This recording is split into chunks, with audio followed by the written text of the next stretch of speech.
Olá, boa tarde, boa noite, meus irmãos e minhas irmãs, de acordo com o horário que vocês for ver esse vídeo. Vamos falar hoje do padre, né, o lugar que ele ocupa.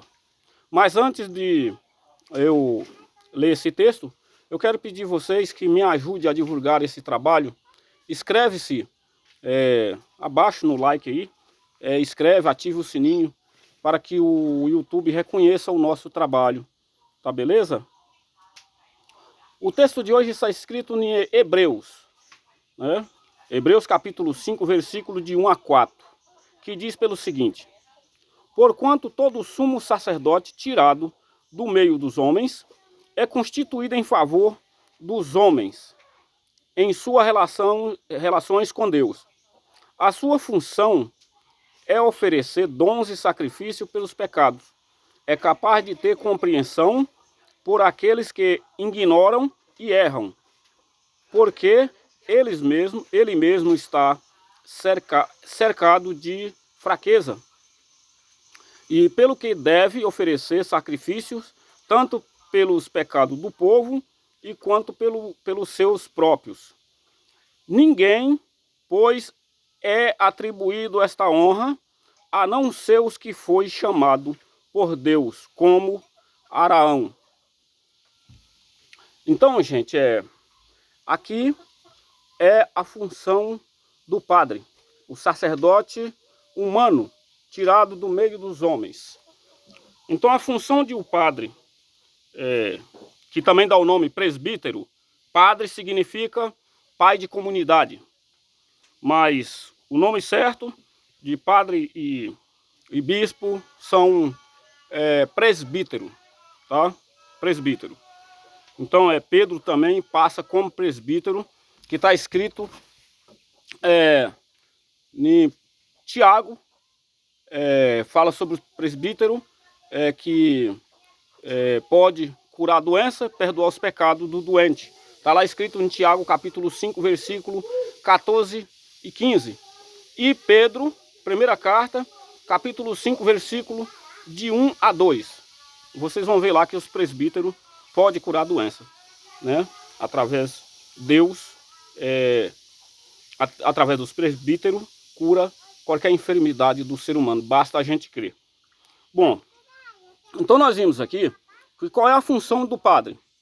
Pedir perdão pelos pecados do povo e principalmente pelos pecados dele, porque ele também é pecador. Qual é a função do padre nessa história? Na celebração da missa, da Santa Missa, que na verdade é a ceia de Cristo. Então, o início de toda a celebração, o padre, o sacerdote, invoca a Santíssima Trindade e logo em seguida reza o ato de contrição junto com o povo, tá? Vocês lembram, quem tem costume de assistir à missa, lembra que o padre, quando reza junto com o povo o ato de contrição, em seguida ele disse: Deus perdoa os nossos pecados, tá? Deus Todo-Poderoso perdoe os nossos pecados. Então ele pede perdão por ele e pelo povo que está ali seguindo ele. Então o padre, ele foi ungido, tá? Ele foi ordenado a trabalhar com o evangelho, levar a palavra de Deus. E o padre, ele precisa ser uma pessoa reservado, respeitado na comunidade, tá? Porque ele precisa mostrar bons atos para a comunidade, para que a comunidade se espelhe nele, tá?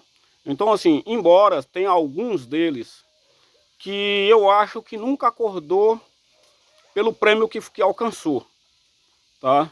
Que é escolhido por Deus para ser um presbítero, tá? Então, como diz aqui no texto, ninguém tem essa honra a não ser escolhido por Deus. Então, um padre, uma vez ordenado, ele está ordenado. Ele pode ser afastado, ele pode estudar mais para voltar à função, mas ele continua ordenado, porque o homem não pode desordenar ele, embora pode afastar ele do serviço, mas desordenar ele não pode. Só Deus, tá? Então, eu vejo que muitos, né, que receberam essa graça, receberam essa grande honra, às vezes estão preocupados com outras coisas. Ser músico, né, ser administrador de programa, né, nas televisões, né? Embora a função biblicamente do padre não é isso, tá, gente? A função dele foi ordenado, estudado para levar a palavra de Deus, para assumir uma comunidade. Né? E nesse capítulo 5 da primeira carta de Pedro, lá vocês podem terminar o texto, que lá fala que o sacerdote ele tem que ter, os presbíteros eles têm que ter uma boa presença no meio do povo, tá? Ele precisa ser bem compreensivo, né? Aqui no texto de Tiago, de Hebreus, né? E aqui fala que o padre precisa ser compassivo com aqueles que erram, com aqueles ignorantes, né? Porque essas pessoas que erram, eles procuram o padre, confessam os pecados e através do padre que está ouvindo ali, Deus perdoa os pecados dessa pessoa. Tá, gente? Então, o padre ele é uma passagem entre o homem e Deus. Tá? Ele é o representante de Deus na terra. Tá? Então, é uma pessoa que Deus escolhe para exercer essa função. Não é qualquer um. Só aqueles que Deus dá o poder para isso. Né? Nós vemos em Hebreus, em Tiago, capítulo 5, versículo 14 a 15, que tem alguém doente, pode chamar o presbítero, né? E o presbítero vem, traz o óleo santo, unge o doente, e o doente ficará de pé. Tá? Ou seja, ele fica curado. E se tiver pecado, é perdoado. Tá? Então, veja a função que um padre ocupa.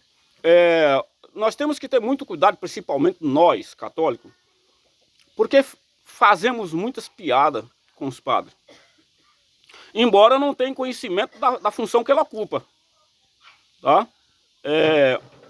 Então, o que acontece? Essa situação da pessoa estar doente e de querer saúde, basta nós ter fé. Porque o padre ele é ungido para isso. Ele é ungido para isso. Então, se nós tiver fé, nós podemos ir atrás do padre que o doente fica curado. Mas, às vezes, nós fizemos o contrário. Chama um padre quando a pessoa já não tem como sobreviver mais. Já é para morrer logo. Aí vai atrás do padre, né, para dar as últimas bênçãos para aquela pessoa. E, biblicamente, não é assim. Nós precisamos chamar o padre enquanto resta esperança de vida naquela pessoa. Resta esperança da pessoa ficar curado. E nós chamamos o padre estende a sua mão sobre o doente e o doente ficará curado. A gente viu isso com Pedro, né? Pedro dando saúde ao doente que estava na porta pedindo esmola, na porta do templo. A gente vê várias curas, né, que aconteceu, né, através disso. Né? Se vocês também quiserem conhecer, puxa a história de Padre Pio, né, que foi um padre que morreu há pouco tempo. Então vocês vão ver lá que ele fez vários milagres, muitos e muitos milagres. Né? Uma pessoa extraordinária, de uma fé muito grande. Então essa é a lida, né, do nossos líder que é padre. Né?